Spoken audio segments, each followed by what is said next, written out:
we're there. So that's going to go in there for, I'm hoping maybe just about 10 minutes. I think that should be enough because you basically just want the main heat out of it so that you can start adding the other bits. So I'm just going to get the other stuff out and start weighing it so that we're ready when it's done its thing.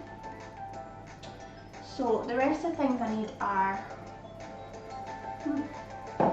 1 egg, flour, salt, nutmeg and butter. And ideally sage leaves, but I don't know if it's a Scottish thing or if it's just where I am. It's really hard to find fresh sage, and I'm not quite sure why. I don't know if anybody else has this problem, but I've really struggled over the past wee while to get any sage, so I'm gonna do it with our sauerkraut and bacon anyway. So the sage is not required today. But maybe if these turn out nicely, it might be another nice idea to have if you just fancy maybe something a bit lighter. And I don't think, no, it doesn't say what flour. I'm just going to use plain flour because it doesn't need to rise or anything. It is just little kind of noodly things. Flour, salt, nutmeg. And it says ground nutmeg, but I don't have any. I've only got the whole nutmeg, so I'm just going to grate a little bit of that. And what's the other thing? 1 egg.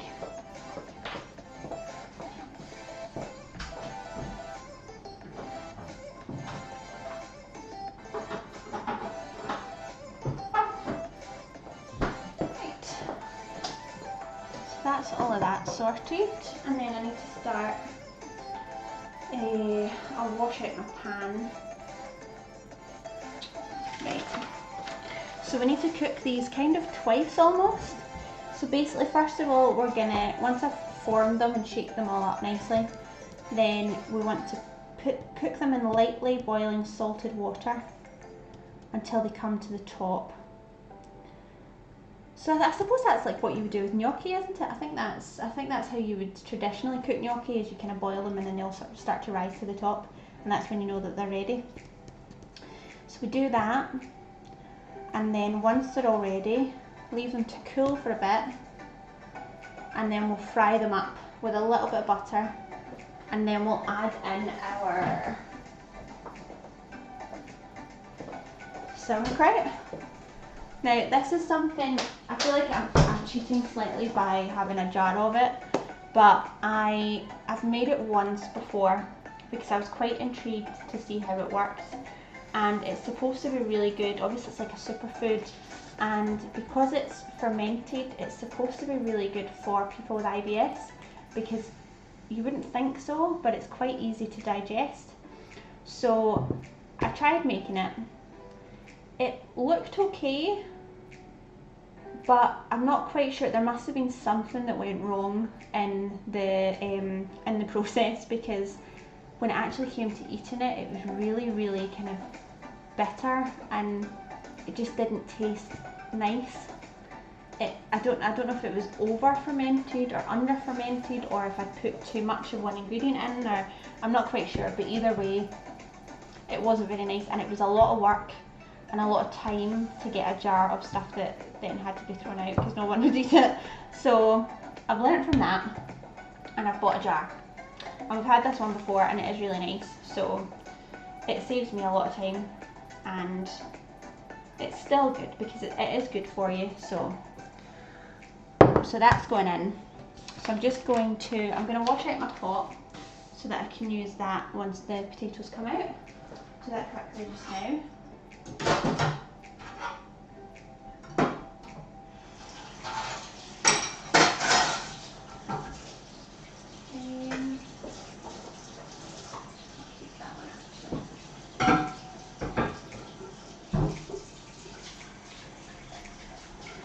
Well, the sun is definitely coming back out.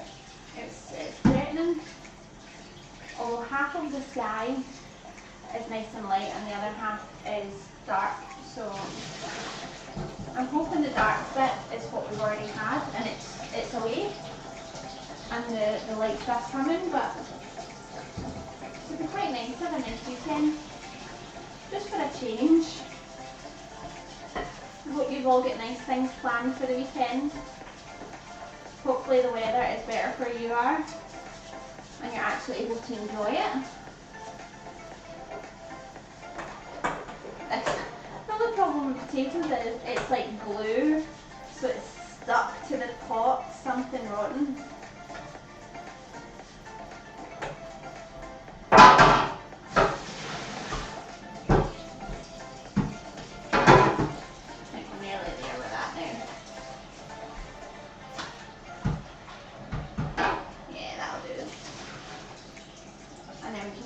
To boil our little dumplings. I can't do dishes without being such a mess. It's ridiculous.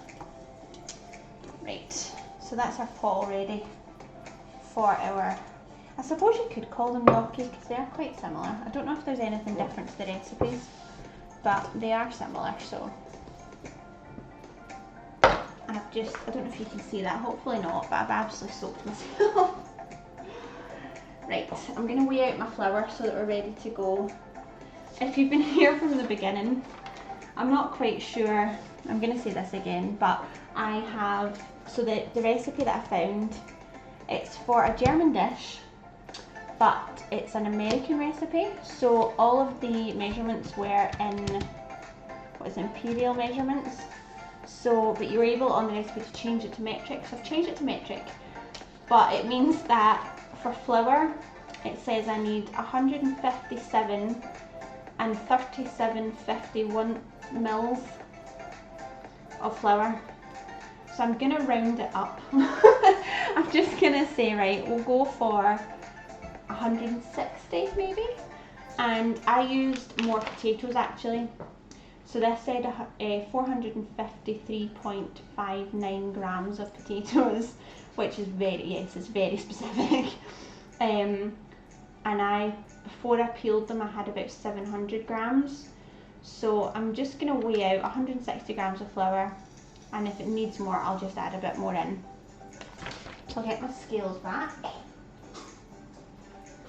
Give them a wee wipe out. Yeah, it's very specific. That's what I always think.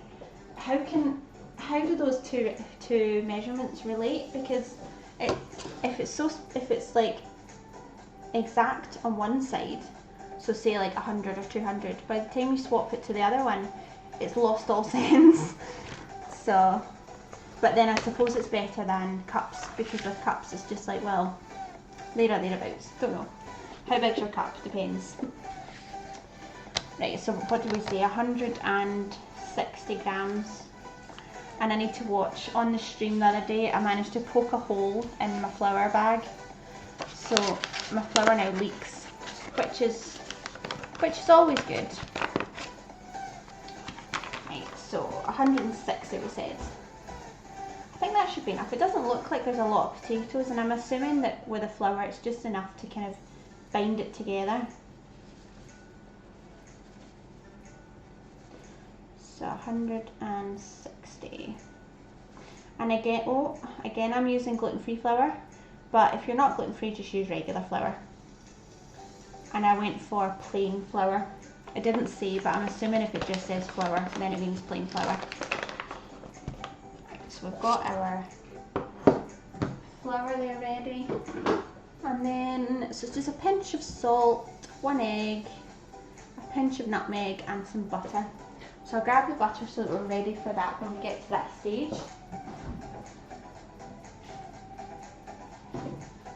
And I think actually the potatoes are good for us to start rolling them out. Butter in a pan, I'll get my pan ready.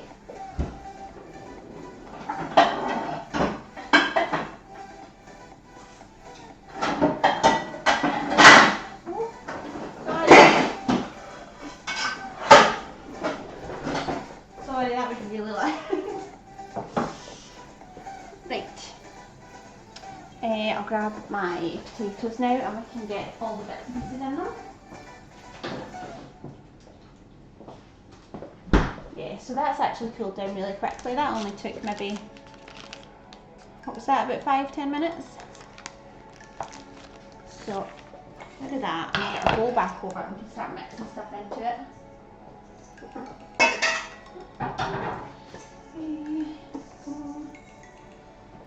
Quite looking forward to these for lunch. It's just been such a long time since I've had them.